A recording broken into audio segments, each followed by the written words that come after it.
International ਜੁਗਨੀ ਜੀ, international ਜੁਗਨੀ London ਦੇ ਵਿੱਚ ਰਹਿਣੀ ਹੈ ਜੁਗਨੀ, ਬਹੁਤੀ ਨਖਰੇ ਵਾਲੀ ਤੇ ਪਤਾ ਨਹੀਂ ਕੀ ਕਰਨ वाली।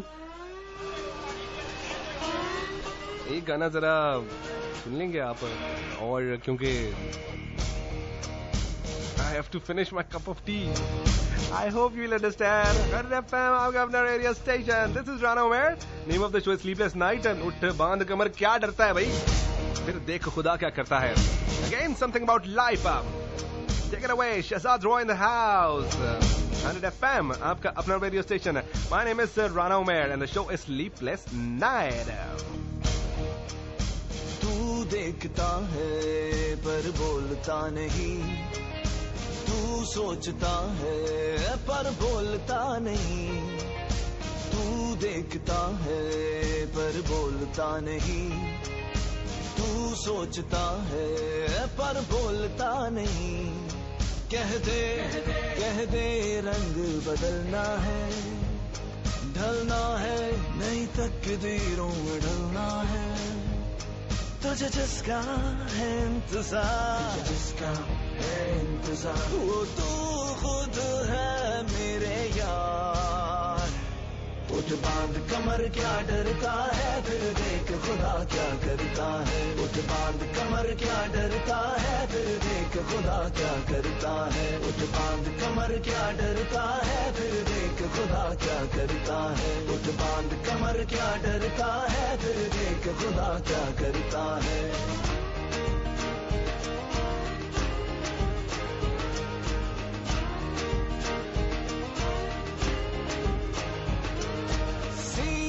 तान के चल मत झुक, पर प्यारे सिग्नल पर तो रुक। हो सीना तान के चल मत झुक, पर प्यारे सिग्नल पर तो रुक, वरना लोग कहेंगे कहेंगे कहेंगे, वरना लोग कहेंगे। तू सिग्नल पर तो खड़ा नहीं होता, अपने पैरों पे कैसे खड़ा होगा? हालात तुझे बदले, तू हालात बदल दे यार।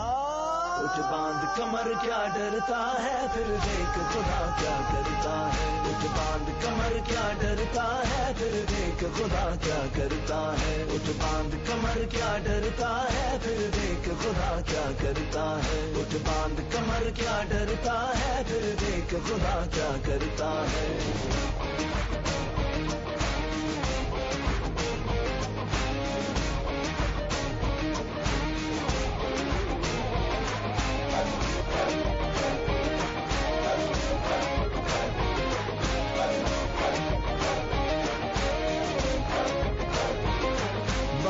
करोड़ा उठे जो मिलकर साथ, मुश्किल दिन मुश्किल रात एक पल में आसा हो जाए।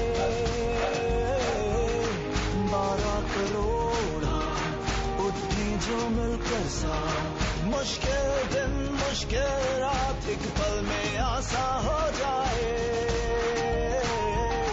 बदलेंगे ये हालात, बदलेंगे हम क्या सोचता है। उठ बांध कमर क्या डरता है, फिर देख खुदा क्या करता है। उठ बांध कमर क्या डरता है, फिर देख खुदा क्या करता है।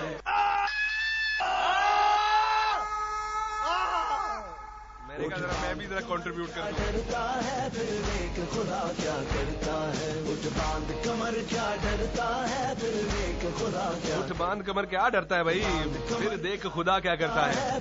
There's a will, there's a way. God help those who help themselves.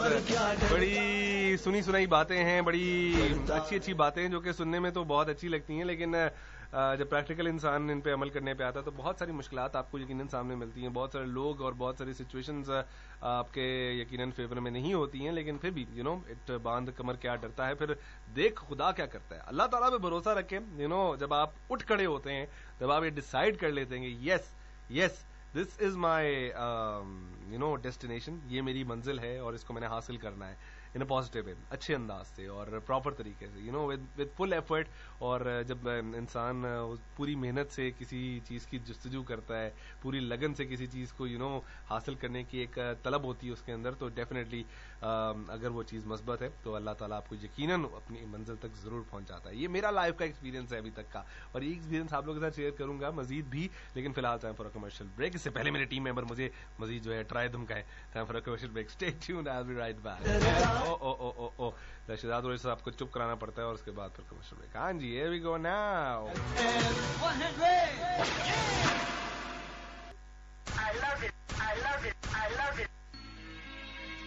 Once upon a time. Well, the 23rd of March 1995 to be precise. A great day for the nation. A distant voice came through the airwaves and captured the hearts of the people. Wow. This was the voice the nation had been waiting for, had been dreaming of. This dream became a reality. A station to rewrite history, to set the trend for others to follow. This station was FM 100. The nation was Pakistan. They fell in love and lived happily ever after.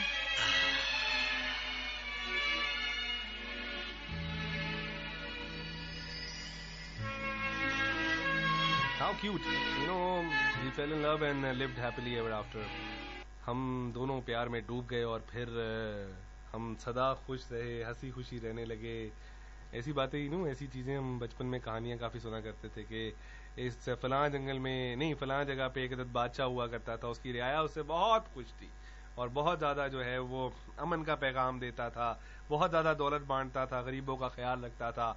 फिर एक अदद दियो ने जो है वो उसकी हुकूमत पर कब्जा कर लिया, बादशाह को गिराने की कोशिश की, फिर शहजादा कहीं से पड़क कर सामने आया और पता नहीं, इस किस्म की स्टोरी का एंड यही होता था कि जी and they lived happily ever after.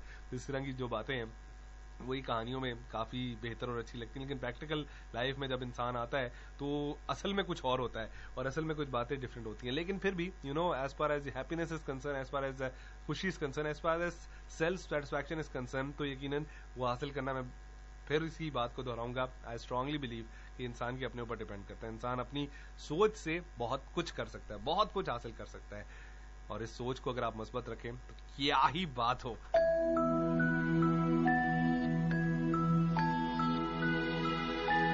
आओ लेके चलो तुमको बचपन की उन गलियों में जहाँ रंग है, यार है, फुर्सत है,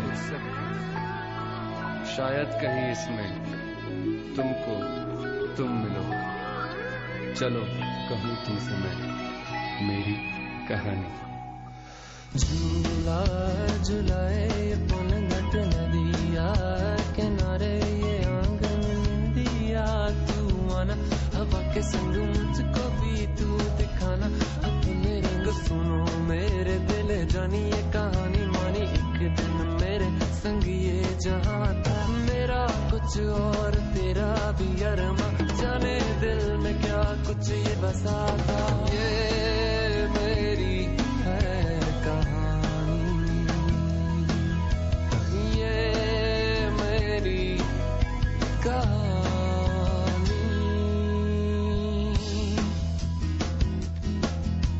झूला झुलाए पनघट नदिया किनारे आंगन निंदिया, तू आना हवा के संग मुझको भी तू दिखाना अपने रंग। तेरा मेरा गलियों में यू फिरना, फिर तेरा तो कोई तकना, तक के नानी की गोदी में सोना, परियों के देश जाके नहाना। ये मेरी है कहानी, ये मेरी कहानी।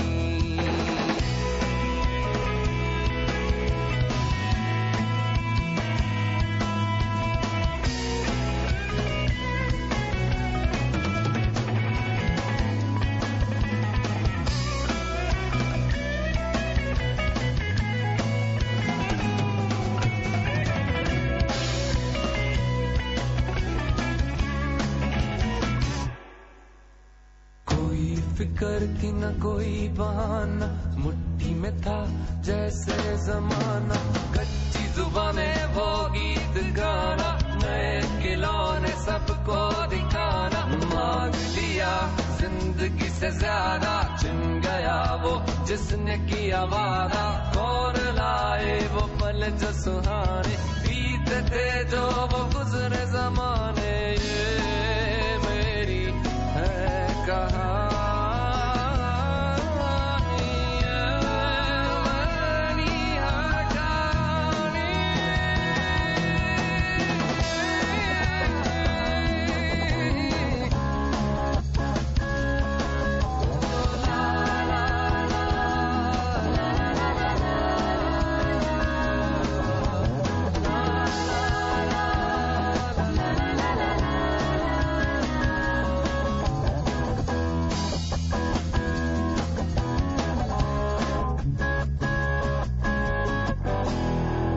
ले चलें तुम्हें बचपन की उन गलियों में। I really like the starting of the song. आमतौर पर आपने ये मेरी कहानी का सिर्फ और सिर्फ जहाँ से गाना स्टार्ट होता है वो सुना होगा, लेकिन ये जरा दोबारा सुनिएगा आप।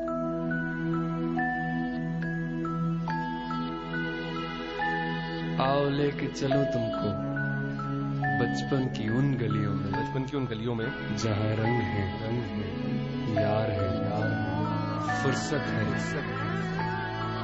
शायद कहीं इसमें तुमको तुम मिलो, चलो कहूँ तुमसे मैं। वाह वाह, शायद कहीं इसमें तुमको तुम मिलो, जहाँ फुर्सत है, रंग है, यार है। क्या बात है जी, क्या बात है। डेफिनेटली अगर हम बात करते हैं अपने बचपन की, अगर हम बात करते हैं अपने उन दिनों की, जिन दिनों में कोई टेंशन या कोई परेशानी नहीं होती थी, उन दिनों की कोई अपनी नोयत की अपनी टेंशन होती थी, अपने मसले मसाइल होते जो कि रखते थे कि जी पता नहीं इनका सोल्यूशन कैसे मिलेगा, पता नहीं ये कैसे जो है वो मसले हल होंगे। पढ़ाई के बड़े मसले होते हैं जी, पढ़ाई मार्क्स मेरे प्रॉपर नहीं आ रहे हैं और तैयारी प्रॉपर नहीं हो पा रही है, पेपर सर पर आ गए हैं, कुछ पता नहीं है। ये वैसे मैं टेंशन कम ही लेता होता था अच्छा, लेकिन उसके साथ साथ और बहुत सारी बातें होती थी, बहुत सारी चीजें होती थी। ये भी सोचते थे जी काश मेरी पॉकेट मनी थोड़ी सी बढ़ जाए, हाँ मैं फलां चीज भी खरीद लूं, मैं फलां बात या फलां जो मैंने एक अदद टॉय देखा था वो भी ले लिया जाए, और फलां चीज तो मैं जरूर खाऊंगा ना। Oh my God, so many pleasant memories, but right now we are remembering the good old days of my early broadcasting career. 1999, 27th February 1999 was the time. तो मैंने आपको बताया कि जिस वक्त मैं पहली मर्तबा होने आया था, उससे पहले की जो एक एफर्ट स्टार्ट हो गई थी। I remember the place where I used to work before joining FM 100. वहाँ पर मेरे एक दोस्त जो कि माशाल्लाह से अभी भी वहाँ पर होते हैं, मोइन शेख साहब ने ऑडिशन दिया, और मोइन शेख से जो मेरा एक लिंक और जो ताल्लुक बना था वो FM 100 के थ्रू ही बना था, because he was a listener and I was a listener as well. और हम लोग आपस में कांटेक्ट हुआ और कांटेक्ट एक अच्छे दोस्त बन गए, दोस्ती यारी चल पड़ी। मोइन शेख साहब के बारे में उड़ती उड़ती खबर मिली कि जी मोइन शेख साहब ने जो है वो एक जगह पे जाके ऑडिशन दिया है और वो एक प्रेजेंटर के तौर पे जो है वो सिलेक्ट भी हो चुके हैं। जब उनकी सिलेक्शन के बारे में पता लगा तो मैंने तो बहुत गिला किया, मैंने कहा भाई ये क्या बात हुई, तुम प्रेजेंटर भी बनकर तुमने बताया भी नहीं, और ये क्या बात हुई, इस तरह की सारी चीजें। खैर शेख साहब ने कहा जी कि हाँ जी बिल्कुल इस तरह सीन बना, तो मैं सरप्राइज देना चाह रहा था तुम लोग को। ये जो अच्छी बात है, तो उस दौरान शेख साहब ने मुझे कहा कि जी राना साहब व्हाई डोंट यू ट्राई। मैंने कहा जी मैं क्या ट्राई करूं, मैंने तो कभी सोचा ही नहीं कि मैं कभी माइक पे बैठ के बोलूं और कभी लिसनर्स के साथ इंटरेक्ट करूं। लेकिन खैर बात फिर वही होती है ना कि आपको कोई हल्का फुल्का कभी कभार कोई बंदा होता है जो कि आपको बताता है पायन ऐसा जाना है, तुझे आगे आप रास्ता खुद ही ढूंढ लेते होते हो।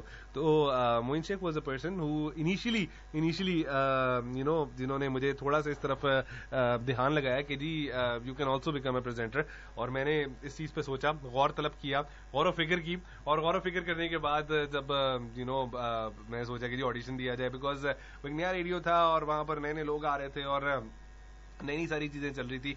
तो किस्सा कुछ इस तरह से हुआ कि पहला ऑडिशन जब मेरा होना था उसमें एक तो पेंडिंग बहुत ज्यादा हो गया, पता नहीं, I don't remember the reasons क्यों पेंडिंग हुआ था, लेकिन पेंडिंग बहुत ज्यादा हो गया मेरा ऑडिशन जो पहला था। और पेंडिंग होता होता होता होता 1-1.5 महीने बाद मेरा पहला ऑडिशन हुआ, और जब मेरा पहला ऑडिशन हुआ तो उसमें मैं बुरी तरह से नाकाम हो गया।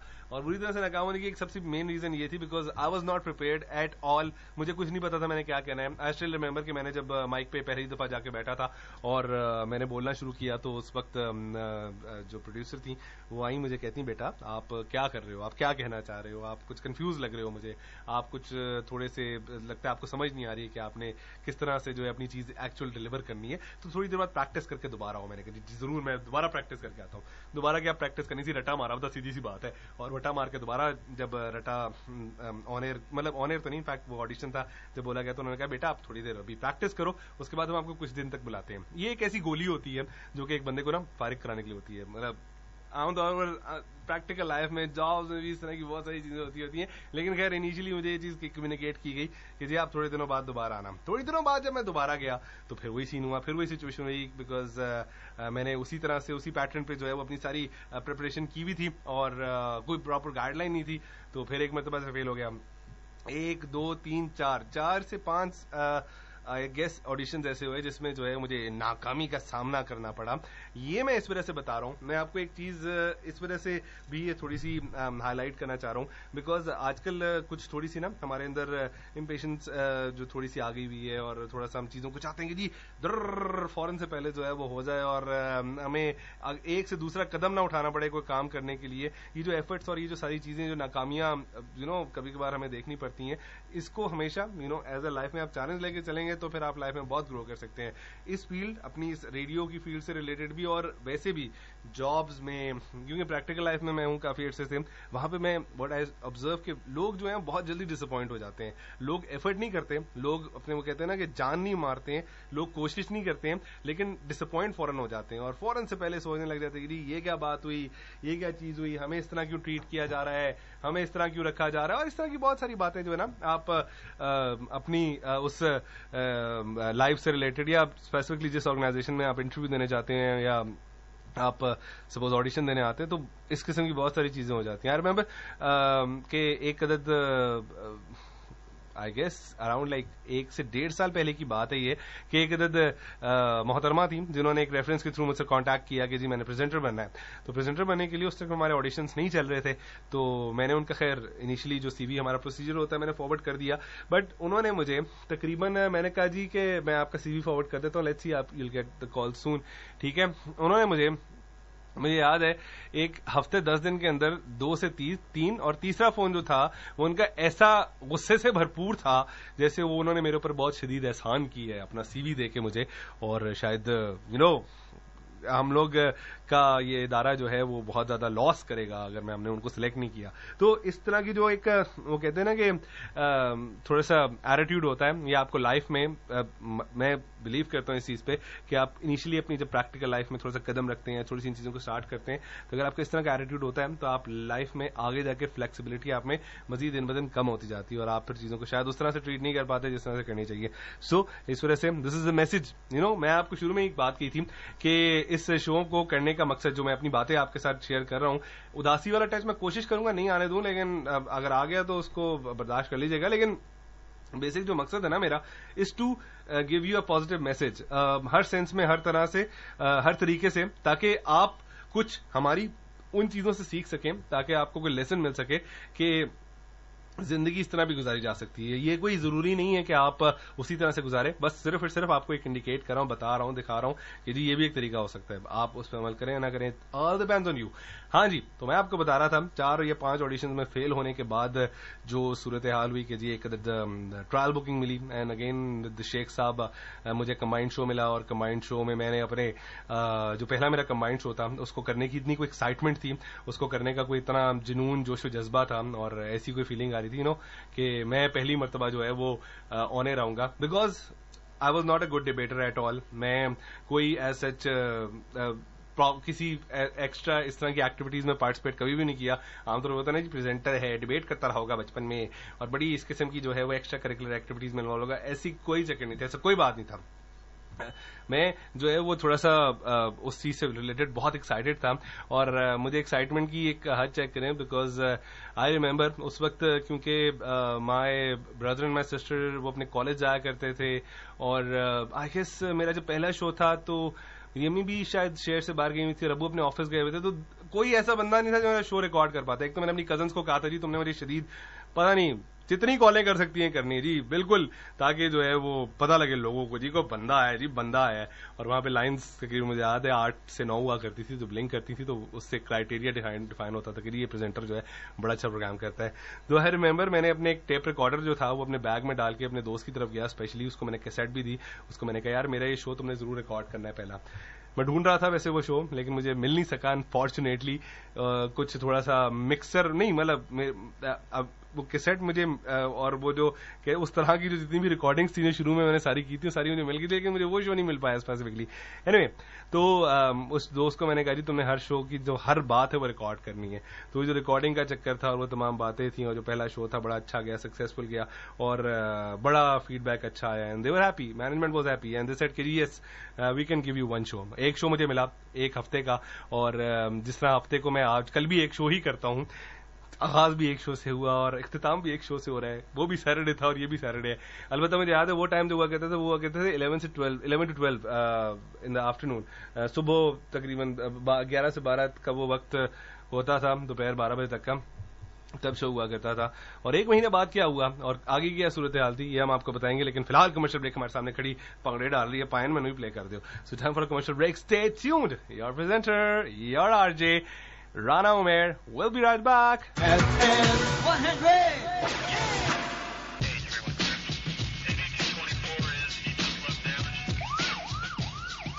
Please pull over your car, pull over your car. You're in an FM 100 zone. It's a hardcore thing in the ghetto. There's no surprise when a man dies and nobody cries. In the underground, you better look around.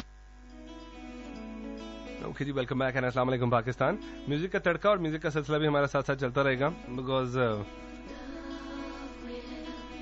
मैं नहीं चाहता कि आप continuously मेरी बातें सुन के परेशान हो जाएं। ये फील करें बस राणा यार बस कर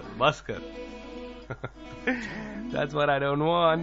फिलहाल दिस इज शफकत तमात अली खान। मेरे मन ये बता दे तू किस ओर चला है तू, क्या पाया नहीं तूने, क्या ढूंढ रहा है तू, जो है कही जो है सुने वो बात क्या है बता। मितवा कहे धड़कने तुझसे क्या,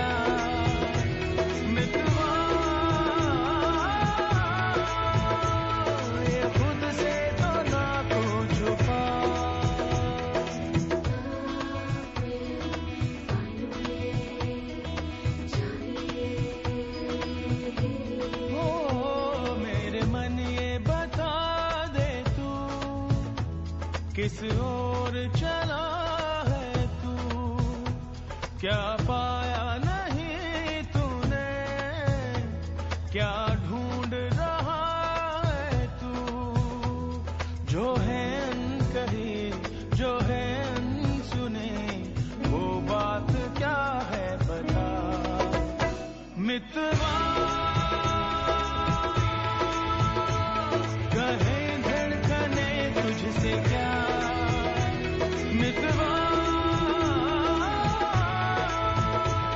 ये खुद से तो ना तू छुपा।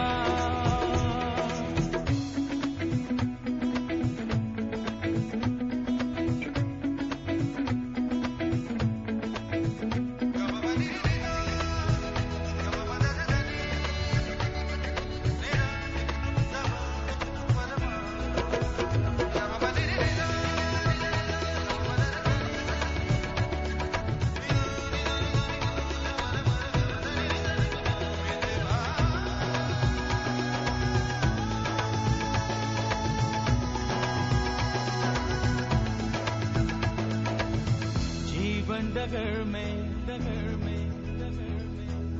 प्रेम नगर में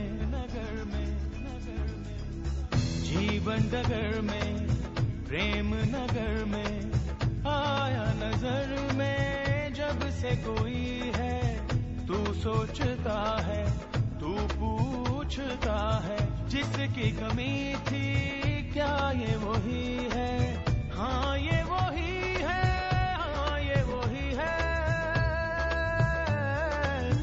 तू एक प्यासा और ये नदी है काहे नहीं इसको तू खुल के बताए जो है अनकही जो है अनसुनी वो बात क्या है बता मितवा कहे धड़कने तुझसे क्या मितवा ये खुद से तो ना को छुपा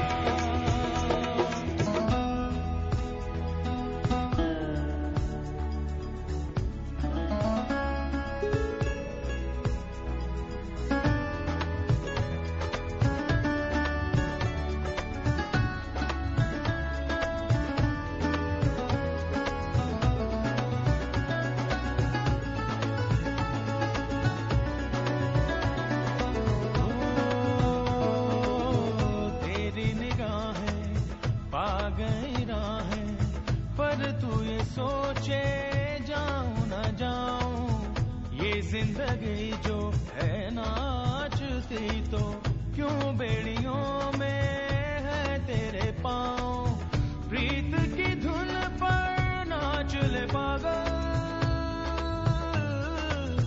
उड़ता अगर है उड़ने दे आंचल काहे कोई अपने को ऐसे तरसाए जो है कहीं जो है अनसुनी वो बात क्या है बता मितवा कहे धड़कने तुझसे क्या मितवा ये खुद से तो ना को छुपा मेरे मन ये बता दे तू किस ओर चला है तू क्या पाया नहीं तूने क्या ढूंढ रहा है तू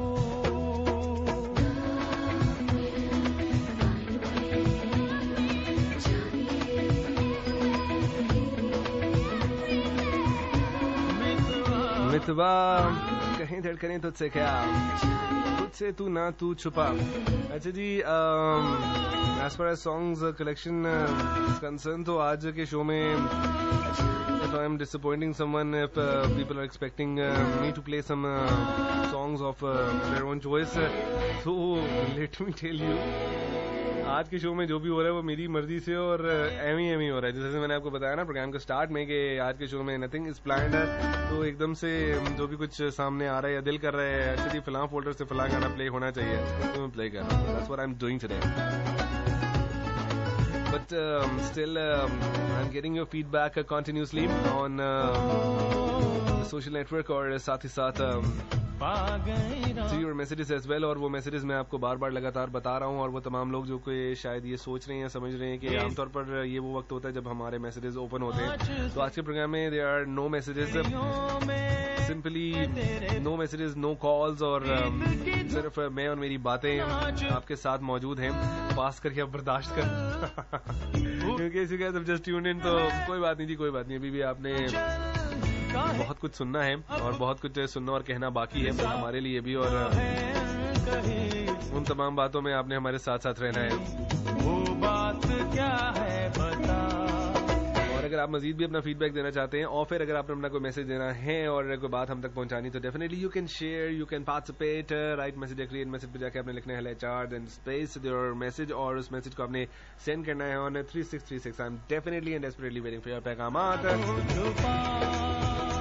मेरे मन बनी। बात हो रही थी कहाँ तक पहुंच गई थी, और मैं आपको बताऊं जब मैं थोड़ा सा अपनी एक कहानी शुरू करने लगता हूँ ना, तो कहानी शुरू करने के लिए मैं अपनी स्टेज को थोड़ा पीछे करता हूँ, टांग में टांग रखता हूँ और रिलैक्स होकर जो है ना बात करना शुरू कर देता होता हूँ, ठीक है, क्योंकि माइक से मेरा जो डिस्टेंस है वो भी आपको शायद फील हो रहा होगा थोड़ा ज्यादा हो जाता है। और हाँ, क्योंकि थोड़ा सा रिलैक्स होकर जब इंसान बात करता है, ड्राइंग रूम में बैठ के बात कर रहा है, तो फिर किस्से कहानियां थोड़े मजीद अच्छे तरीके से याद आते हैं। तो बात हो रही थी कि कुछ तकरीबन 1 महीने जो है वो शोज चले, और 1 महीने शोज के बाद कुछ थोड़ा सा सीन इस तरह का हो गया, because my management at that time was not happy with my performance, और उनको लगा कि शायद ये प्रेजेंटर जो है इसमें वो करंट नहीं है, इसमें स्पार्क नहीं है, क्योंकि ज्यादा देर चल नहीं सकता, और मुझे ऑफर कर दिया गया। और ऑफर की ये जिंदगी कि जी you are not up to the mark, और आप जो है हमारी एक्सपेक्टेशंस पे पूरे नहीं उतर सके, तो दैट्स व्हाई।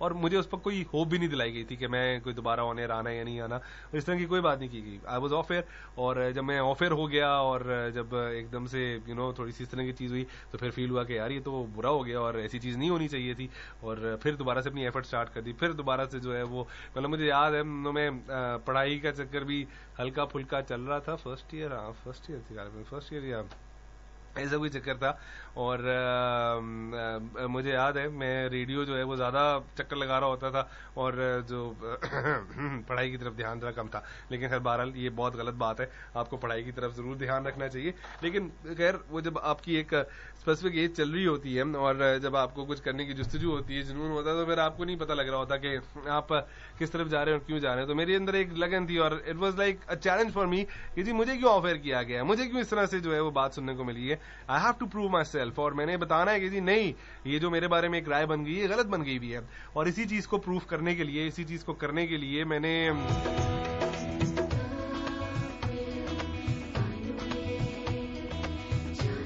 जी इसी चीज को प्रूव करने के लिए मैंने बड़े जूते जो है वो घिसे, और नहीं ज्यादा तो नहीं घिसे, मैं ये नहीं कहूंगा कि मैंने कोई बहुत ज्यादा जो है वो अल्टीमेटली रेडियो के चक्कर लगाने शुरू कर दिए और मैंने पता नहीं कि मिन्नतें तरले मारने शुरू कर दिए। ऑनेस्टली ऐसी हद नहीं आई थी। हाँ अलबत्ता ये जरूर था, एफर्ट जरूर करनी पड़ी और थोड़ी सी मेहनत जरूर करनी पड़ी। इस दौरान थोड़ी सी मैनेजमेंट चेंज हो गई, और मैनेजमेंट चेंज हुई तो उन्होंने कहा जी कि जितने भी प्रेजेंटर्स हैं उन तमाम प्रेजेंटर्स के जो है वो री ऑडिशन होंगे, और उस वक्त आबादी प्रेजेंटर्स की उस रेडियो स्टेशन पे काफी ज्यादा थी, तकरीबन 40 या 45 के करीब थी। जो री ऑडिशंस का प्रोसेस हुआ तो उसमें भी मुझे नहीं बैठने दिया गया इनिशियली, और मुझे कहा गया कि जी आप इस कैटेगरी में नहीं आते because you are not part of the radio, और आपको तो ऑफर कर दिया गया, तो इस तरह से आप नहीं बैठ सकते री ऑडिशन में। तो वो मेरे लिए एक मजीद डिसअपॉइंटमेंट थी।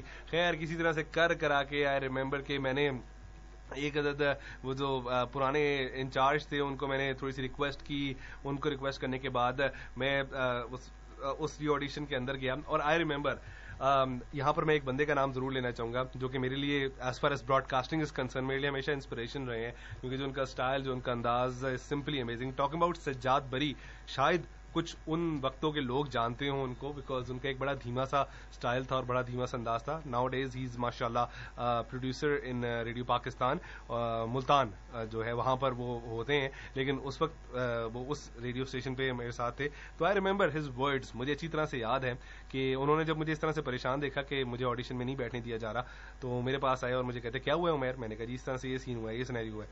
मैंने कहा अच्छा ऐसी की तैसी, क्यों नहीं तुम ऑडिशन में बैठोगे, तुम्हारा बिल्कुल ऑडिशन लिया जाएगा। और राना उमैर मेरे ये वर्ड्स, मेरे ये अल्फाज याद कर लो कि ये जो रेडियो की दुनिया है, ये जो ब्रॉडकास्टिंग वर्ल्ड है, इंशाल्लाह इसमें एक दिन तुम्हारा डंका बजेगा। तो मैंने उस टाइम बड़ा जो कहते हैं ना दबी दबी सी मुस्कुराहट में कहा था, बरी भाई अभी तो ऑन एयर जाने वाला सीन ही नहीं बन रहा, अभी तो प्रोग्राम ही नहीं हो रहे हैं, तो अब आप कह रहे हैं कि जी डंका बजेगा। डंका तो तब बजेगा ना जब कोई सीन चीन आगे चलेगा। ये नदी है काहे नहीं इसको तू खुल के बताए जो है कहीं। तो इस बात पे उन्होंने मुझे बड़ा, मेरे गला जो है वो थोड़ा सा मेरा साथ छोड़ा है।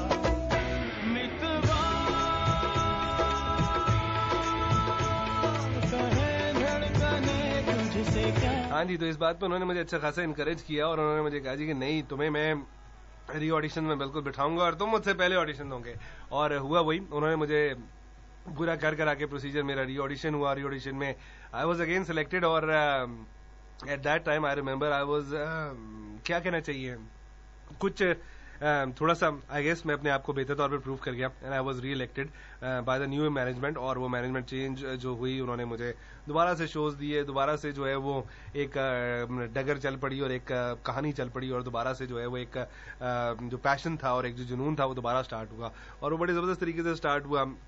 उस दौरान इनिशियली भी मुझे याद है कि कुछ स्टेजेस पे आई स्टिल रिमेंबर, मैं ये किस्सा जरूर सुनाता हूँ, स्पेशली हमारे जो यंग ब्रॉडकास्टर्स हैं, जो यंग लोग हैं, जो स्पेशली इस फील्ड में थोड़ा सा कदम रख रहे हैं, उनको मैं ये कहानियां अपनी इस वजह से एग्जांपल्स कोट करता हूँ क्योंकि कुछ लोग हैं, कुछ मेरे साथी, कुछ मेरे जूनियर्स ऐसे हैं क्योंकि छोटी छोटी बातों से ना बहुत डिसअपॉइंट हो जाते हैं, तो उनको मैं अपनी एग्जाम्पल्स लाइफ एक्सपीरियंसेस इस वजह से बताता होता हूँ कि मैं ये चीजें फेस करके आया हूँ और ये चीजें फेस मैंने जब भी की हैं, मैंने कोशिश की, मतलब ये मैं आपको बताऊं कि ऐसे इंटेंशनली नहीं, अनइंटेंशनली किसी ना किसी तरह से, पता नहीं मेरे अंदर कहां से एक पावर आ जाती थी जो कि मुझे इस तरफ रागिब कर देती थी, जो मुझे इस तरफ लगा देती थी कि I have to prove myself, और मैंने जो बंदा मेरे बारे में अगर कोई गलत सोच रखता है उसको मैंने गलत साबित करना है, ठीक है, मैं ऐसा नहीं हूं।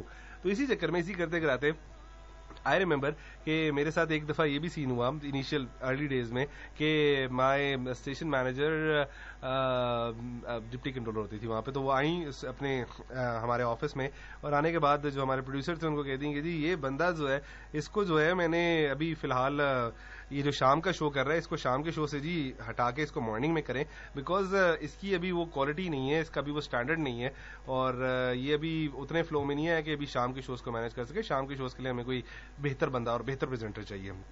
और ये सारी बात मेरे मुंह पे हो रही थी और मेरे सामने हो रही थी, कोई उसमें मेरे पीठ पीछे नहीं ऐसी कोई इंस्ट्रक्शंस दी जा रही थी। तो मुझे जब ये बात कही गई तो इनिशियली मतलब सामने आई वाज वेरी अपसेट और बहुत ज्यादा डिसअपॉइंटेड था कि जी ऐसा क्यों है, बट अगेन फिर मैं वही बात दोहराऊंगा कि life is all about accepting challenges और उन चीजों को एक्सेप्ट करने के लिए यार कोई बात नहीं, इस बंदे ने मुझे ये बात कही है तो मैं इसको प्रूव करके दिखाऊंगा। और अल्हम्दुलिल्लाह अल्हम्दुलिल्लाह अल्हम्दुलिल्लाह after like I guess not more than 5 to 6 months I was doing 5 shows in the evening और 5 shows मेरे शाम में चल रहे थे। अल्हम्दुलिल्लाह वही है, चीजों को ऐसे चैलेंज लिया, मॉर्निंग में जाके अपने आप को प्रूव किया, दोबारा इवनिंग में वापस आया और दोबारा से जो है वो चीजें चलती रही। तो ये एक ब्रॉडकास्टिंग का जो एक कुछ मेरे शुरू के दिन थे, ये जो शुरू की कुछ कड़ा वक्त और जो कठिन वक्त मैंने देखा था, उसकी कुछ बातें मैंने आपके साथ शेयर की, और ये शेयर करने का मकसद मैं बार बार दोहरा रहा हूँ, बार बार यही बात कह रहा हूँ कि सिर्फ और सिर्फ इसी वजह से, इसी तरह से, इसी चीजों को फॉलो करते हुए बहुत सारे लोग शायद कुछ सीखें, शायद कुछ समझें, शायद कुछ जिंदगी को अंडरस्टैंड करें। मायूसी हमारे हर तरफ फैली हुई है, हमारा हर दूसरा बंदा, हमारे नौजवान, हमारे लोग बहुत ज्यादा डिसअपॉइंटेड हैं हालात से, अपने सर्कमस्टेंसेस से। मैंने इतना पढ़ लिया है, मुझे मेरी पढ़ाई के मुताबिक नौकरी नहीं मिल रही, क्या फायदा इतना पढ़ने का, क्या फायदा तालीम हासिल करने का, पाकिस्तान में अपॉर्चुनिटीज नहीं है, और ये फलां ढमका, इस तरह की बड़ी चीजें जो है वो आपको सुनने को मिलती हैं। लेकिन मैं आपको बताऊं ये तमाम चीजें मैंने भी इनिशियली देखी थी, बट अल्लाह का शुक्र है, अल्लाह का करोड़ करोड़ शुक्र है, इसमें मेरा कोई कमाल नहीं है। मैं सिर्फ और सिर्फ ये कहूंगा कि अल्लाह का शुक्र था कि अल्हम्दुलिल्लाह अल्लाह ताला ने एक मौका दिया, एक अपने आप को प्रूफ करने का, अपने आप को साबित करने का मौका दिया, और सुरखुरू हुआ शुरू में इनिशियली। अल्हम्दुलिल्लाह अल्हम्दुलिल्लाह अल्हम्दुलिल्लाह, मतलब इसमें जितना शुक्र अदा करूं कम है। तो just remember one thing in life कि जिंदगी में जब भी आपके ऊपर कोई कड़ा वक्त, मुश्किल वक्त, कठिन वक्त आता है, या कोई परेशानियों में आप घिर जाते हैं, या आप टेंशन्स अपने ऊपर सवार कर लेते हैं, या टेंशन्स आपको बिल्कुल मजीद टेंस कर देती हैं, तो उसमें सबसे मेन चीज जो मैटर करती है वो करती है कि आप अपनी जात पे और अल्लाह ताला की जात पे भरोसा रखें, और इस चीज को सोचें कि अल्लाह ताला की दी हुई एक जिंदगी है, और इस जिंदगी को आपने रेड़ के सिसक के नहीं गुजारना है, इस जिंदगी को आपने अच्छे अंदाज से गुजारना है, इस जिंदगी को आपने सर उठा के जीना है, इस जिंदगी को आपने भरपूर अंदाज से गुजारना है, और इन अ गुड वे, और जिस तरह से अल्लाह चाहता है। तो बिलीव यू मी, चीजें ऑटोमेटिकली आपके लिए आसान होनी शुरू हो जाती हैं। तो ये कुछ एक्सपीरियंसेस थे जो कि इनिशियल हमने आपके साथ शेयर किए, और मजीद भी बातें आपको बतानी है, बट फिलहाल कमर्शियल ब्रेक, इसके बाद आपके साथ वापस पलट के मिलते हैं। Stay tuned.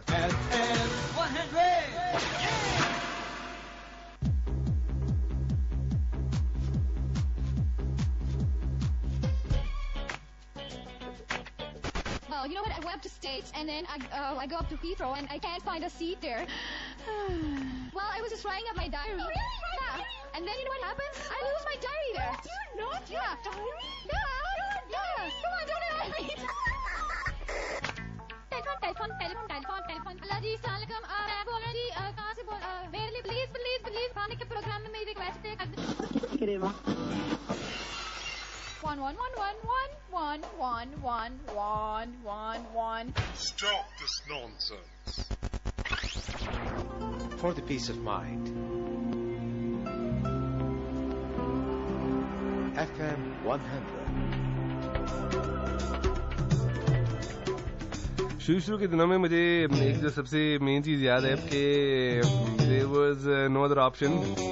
हम सिर्फ और सिर्फ पाकिस्तानी गाने प्ले कर सकते थे और उन्हीं पाकिस्तानी गानों में हमारे पास कुछ ऑप्शन बड़ी लिमिटेड सी थी, लेकिन फिर भी कोशिश करते थे कि उन्हीं में लिमिटेड ऑप्शंस में एक अच्छा किस्म का प्रोग्राम लेके चल सके और अच्छा किस्म का म्यूजिक प्ले कर सके.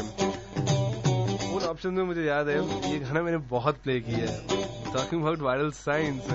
सांवली सलोनी सी महबूबा तेरी चूड़ियां श्रिंक करके जाने कैसी आस लगाए, हाय हाय करे सब लड़के. अमेरिका के ना जापान के, हम तो हैं दीवाने मुल्तान के. We're gonna love this track. Tell what you come. अरे द फैम, दिस इज मेरी कहानी मेरी ज़बानी. राना में cruise in control on your station.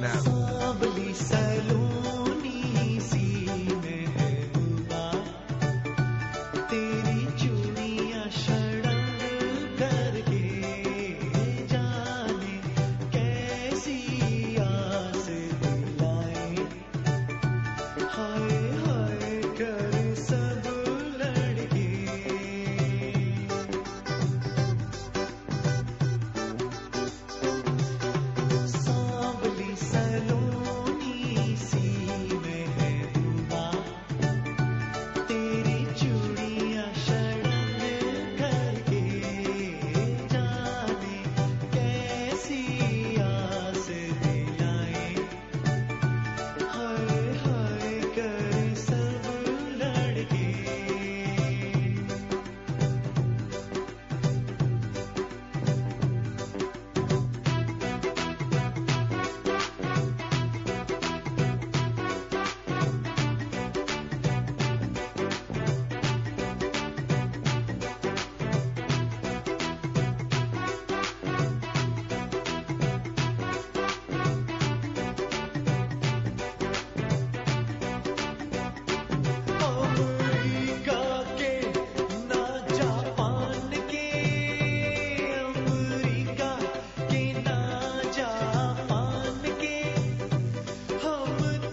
आपका जो मुझे फीडबैक मिल रहा है उस फीडबैक में बहुत सारे लोग हैं जिनको वो पुराना वक्त याद आ रहा है। बहुत सारे ऐसे लोग हैं जो कि बहुत अरसे से रेडियो सुनना छोड़ गए थे, शायद एक्सीडेंटली उन्होंने एकदम से शो ट्यून किया और उनको भी वो तमाम कुछ लम्हात याद आ रहे हैं उन वक्तों के, उन दिनों के।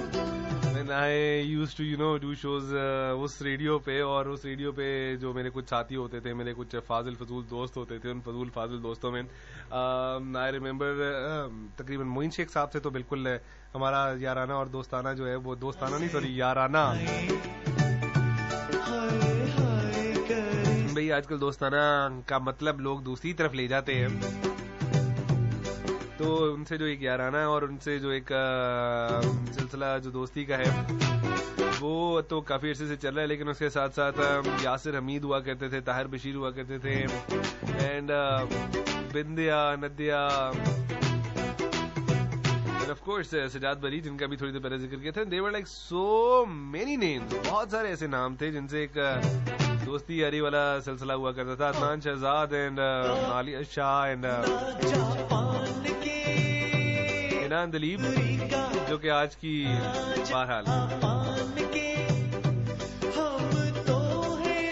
तो इस तरह से बहुत सारे ऐसे लोग थे। और उस जमाने में एक और बात बड़ी इंटरेस्टिंग हुआ करती थी क्योंकि हम लोग सारे जो कि इनिशियली जिन्होंने रेडियो स्टार्ट किया था सारे स्टूडेंट्स थे और सारे ऐसे कुछ हमारा सिलसिला हुआ करता था। किसी की मतलब मोस्टली जो गुजारा हो रहा होता था वो कुछ पॉकेट मनी पे या फिर रेडियो की तरफ से जो पैसे मिलते थे उनकी तरफ से हुआ हो रहा होता था।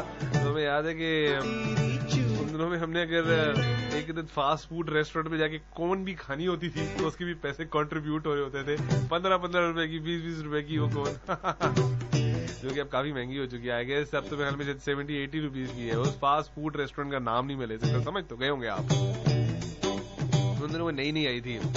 तो ये वो दिन थे जो कि बड़े आला और बड़े जबरदस्त थे। और उस जगह पर मैं अगर कहूँ कि I have spend my golden days तो गलत नहीं होगा, बिकॉज शुरू में हर बंदा जो था, जो सारे लोग थे वो बहुत एंथुसियास्टिक थे और they were like very focused towards कि अच्छा प्रोग्राम करना है, अच्छी तरीके से लेके चलना है। और मैं आपको बताऊं कि एक डायरी मैंने मेंटेन की भी थी अपनी वो वाली, जिस डायरी में मैं एक एक चीज लिखा करता था कि मैं कौन सा शो किस दिन करता हूँ और कौन सा शो मैंने कितने घंटे का किया है, और पूरा एक रिकॉर्ड मेंटेन कर रहा होता था। बड़ा ऑर्गेनाइज्ड होता था मैं उस जमाने में, और एक एक शो की जो चीजें और जो बातें हैं वो मैं जो है वो कंटेंट प्रॉपर पहले डिसाइड करके जाता था। अब तो ये होता है ना कि यहाँ पर हम आते हैं और आपके साथ एक रूटीन का एक कैजुअली प्रोग्राम करते हैं, लेकिन उस जमाने में सारी चीजें जो है वो, मतलब सारी चीजें तो नहीं कहूंगा, अलबत्ता काफी हद तक चीजें जो थी वो ऑलरेडी डिसाइड होती थी कि जी मैंने ये जाके बोलना है, इस टॉपिक पे बात करना है।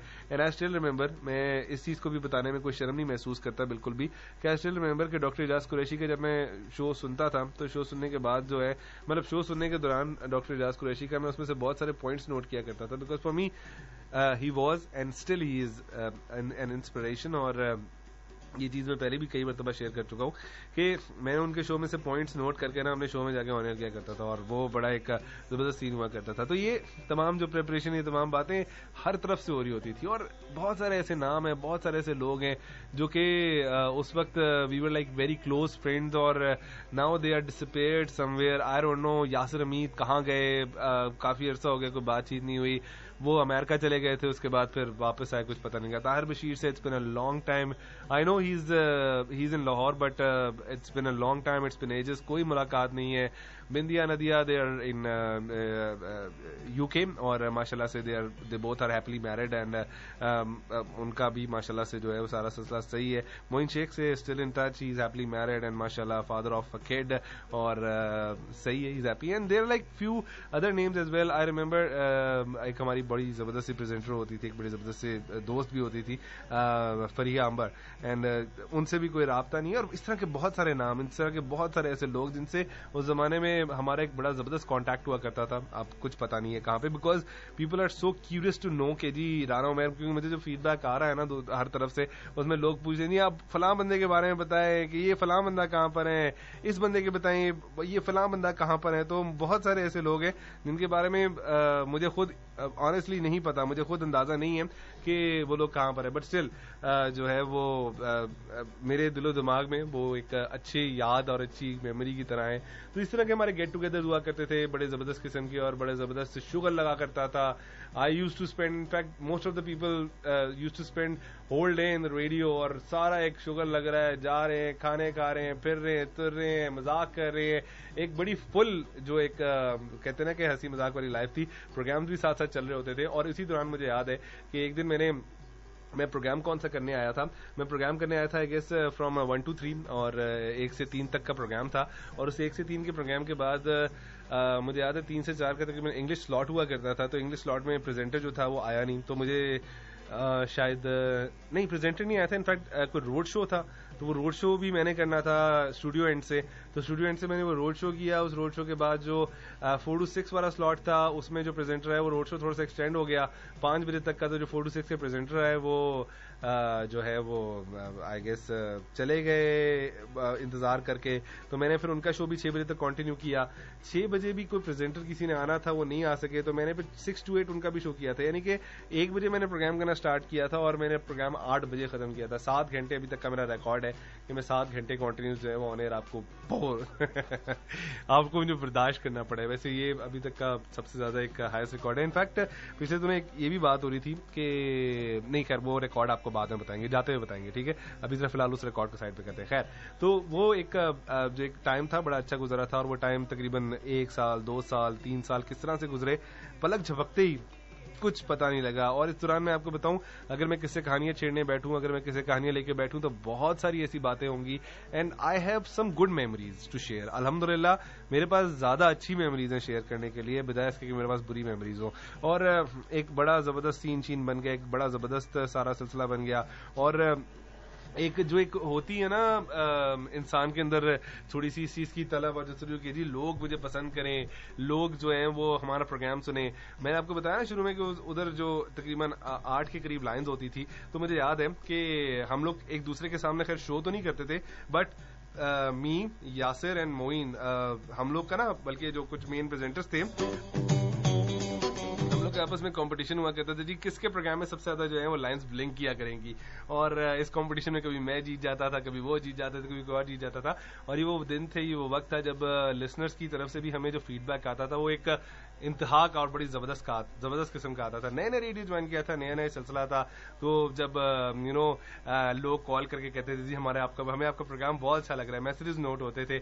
और लड़कियों की तरफ से जब एक फीडबैक आता था तो वाओ, एक बड़ी जबरदस्त सी खुशी होती थी उस टाइम पे। ये उन वक्तों की बात है, और बड़ा जबरदस्त सा सीन होता था। और साथ ही साथ एक जो सबसे मेन चीज जिसमें मैं समझता हूँ कि बहुत जबरदस्त प्योरिटी और एक खलूस और एक जज्बा होता था, वो होता था खतूत का, वो होता था उन लेटर्स का।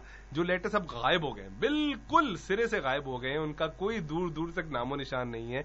और उस जमाने में मुझे याद है तकरीबन 2 या 3 दिन के बाद जब मेल आती थी, और एक वो जो हमारा वो जो डकिया बाबू डाक लाता था, उसमें तकरीबन तमाम प्रेजेंटर्स के मेल मिला के तकरीबन 300-350-400 जो है वो लेटर्स होते थे। और उसमें भी एक कंपटीशन चलता था जी, जो मेन 2-3-4 बंदे थे उनका कि जी किसके लेटर्स ज्यादा हैं, वो एक हमारे बॉक्स से बने हुए थे, उसमें जो है वो बाकायदा देखा जा रहा होता था, अच्छा उसके इतने लेटर्स आए हैं, मेरे लेटर्स क्यों कम आए हैं। और इस तरह की बड़ी चीजें चलती थी, और एक बड़ा जबरदस्त और बड़ा एक अच्छा सीन था, और लेटर्स पढ़ के बड़ी खुशी होती थी।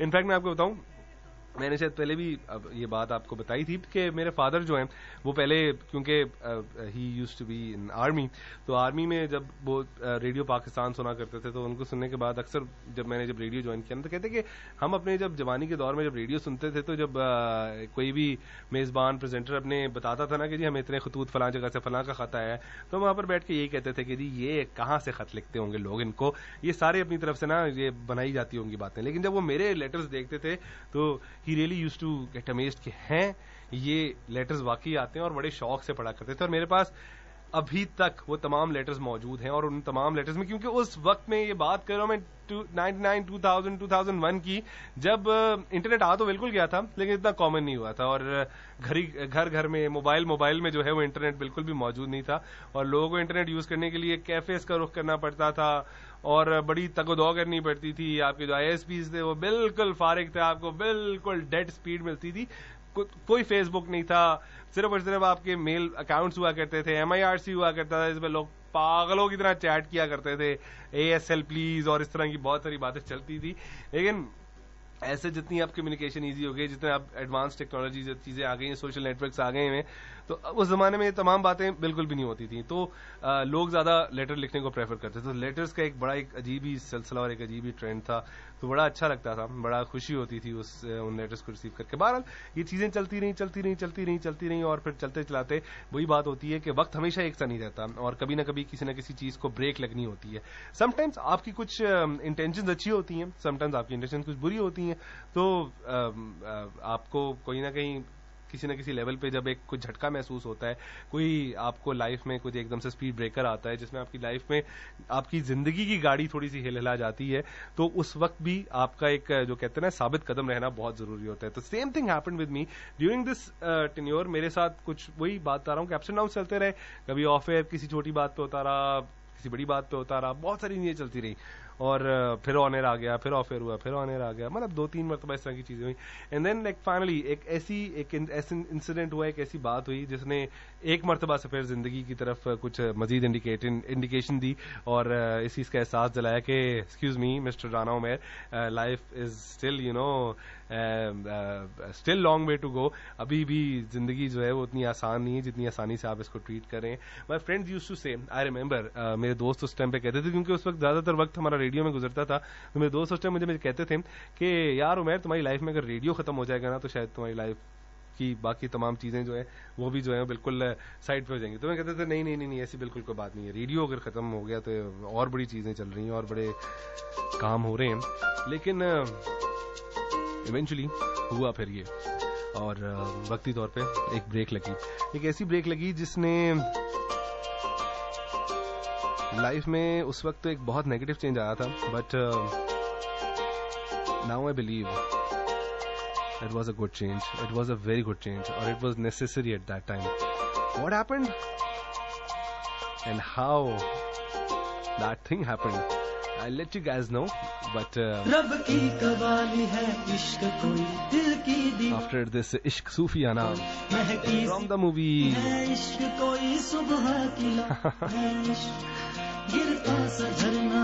The Dirty Picture. Good song. अच्छा है. Hello, anybody out there?